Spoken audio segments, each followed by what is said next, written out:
So the 1989 Scottish Cup final, loads of things to discuss about that. But if I'm not wrong, Mo Johnston had come back. Then the cup final took place. Then he went to Rangers. Am I not right in saying that the cup final took place, he was going to be coming back to Celtic at that point?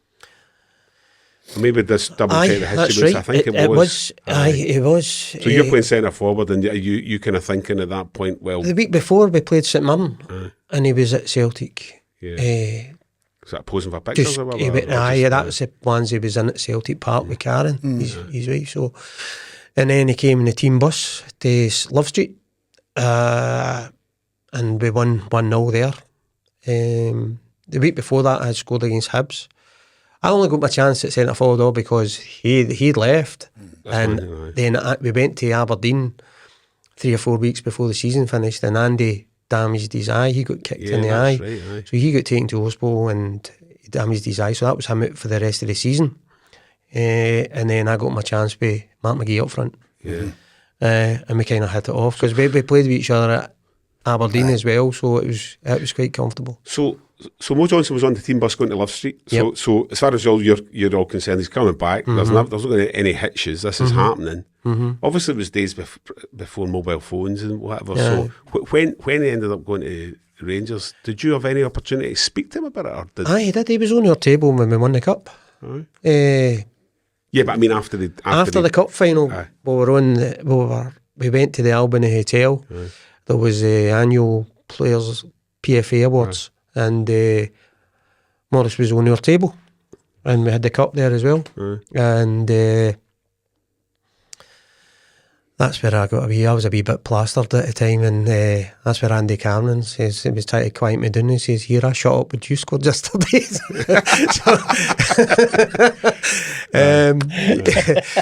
So Morris was on our table, but we knew then there was a few wee whispers at the table, and we knew then he was gone. So during the summer? No, that was it. But see, coming off the park, you signed during the summer, didn't you? But I was coming off the park, and I think it was Liam Souness said to us, "Enjoy the headlines this week, wee man.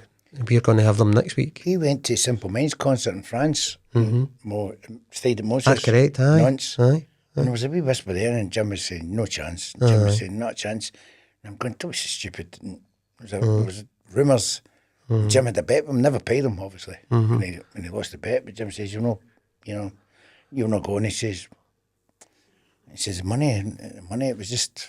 See, the thing is with that, I mean, I get asked about it as well, like we just did, but I thought he was a bigger loss than. I couldn't believe he left. I mean, he didn't spend enough time. We all just played. I know there was other things in the background and all that, but that was between you and the club and that. But see, as a player, as a teammate, I didn't want to leave, Joe. But the thing was, we were. Big Billy was putting a good. One thing Big Billy was good at it was. Picking a team and putting a squad of players together. There was only 19 of us then, but it was a great squad of boys. There was young and old, a great blend, and then we should have springboarded then. You stayed a while to the start of the new season, and then it left. Well, it was only because they just told me. That was when they told me I'm not getting it. Listen, I've done a lot wrong in my days, but when I shake hands with somebody and say, "Look, I made a promise," then pay that. I gave them it. I suppose. Yeah, I mean, there's no comparison. Had you come back to Celtic, you're not going to go and join Rangers two weeks later. Oh no chance. I got asked to join Rangers. Unless they offered you enough money. I got asked to join Rangers anyway twice before. I can look at it two ways. I was sorry to see him go. We got and get off the park as well, but at the same time. If he hadn't went, I wouldn't have scored that goal against Rangers. So that's the way I look at it.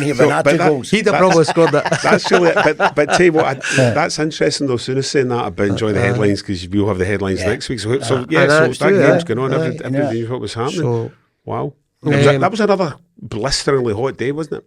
Oh, I don't know. It was well in the 80s. We were dehydrated as well. Do you think had VAR been around, it wouldn't have counted, would it? Because definitely wouldn't have the counted. throw-in would have been attacking phase of player, whatever they would have said.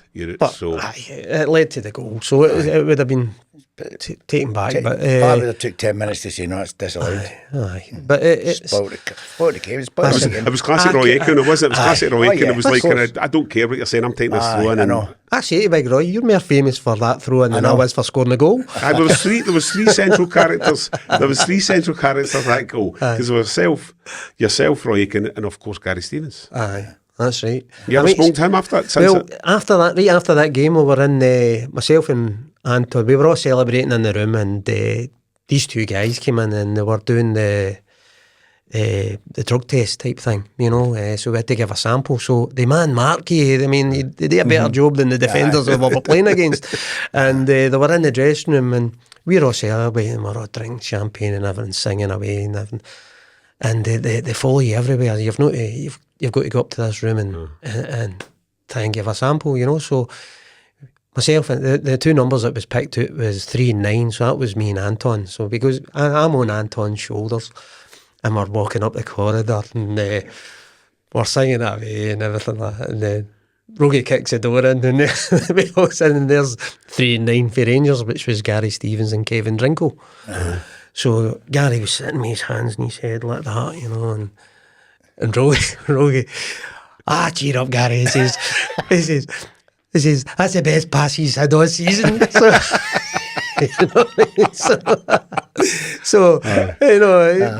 That was just typical Rogie, wasn't it? So, but we seen the tables were full of drinking champagne and everything. So I says to Rogie, well, don't rush too quickly. As a wee reward for having to do your sample, but we ended up late anyway because it was myself, Rogie, Chris Morris and Big Whitey and Brian Scott. We had to go to the hospital after that. I was getting an X-ray in my arm, I think. And Big Whitey and Chris had suspected broken bones as well. So we went during that game. We never went with the team bus back to Parkhead, so we went up to the Bon Secure in Near Hampden. And who took you up?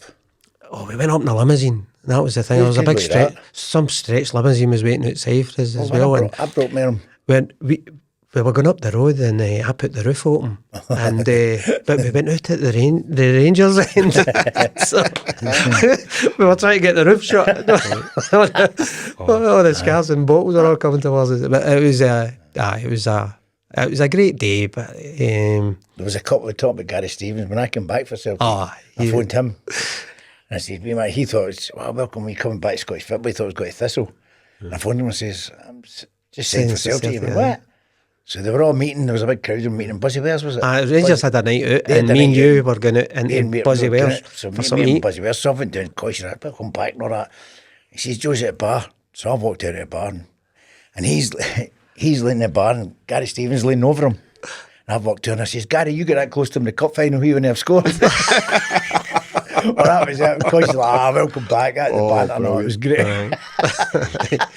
He couldn't believe it. I hadn't signed for Thistle, I signed for Celtic. That was hilarious, that one. Parade there, standing with a scarf. I know.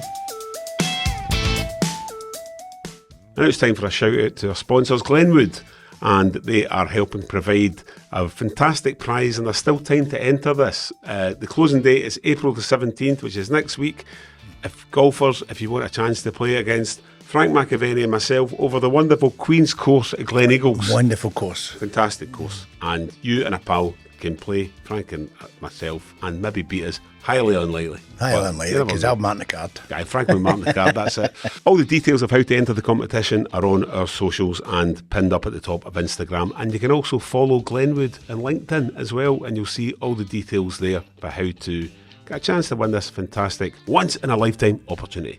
So Glenwood are experts in the business debt recovery. So if you're in the construction game and someone owes you money and you're getting messed around, they are the people to contact and they'll help you get that money back. Exactly. If you do the work, you deserve to get paid, and Glenwood make that happen. That's it. If you want to get paid faster, get in touch with Glenwood at glenwoodconstruction.co.uk. And as always, don't forget to tell them Frank sent you.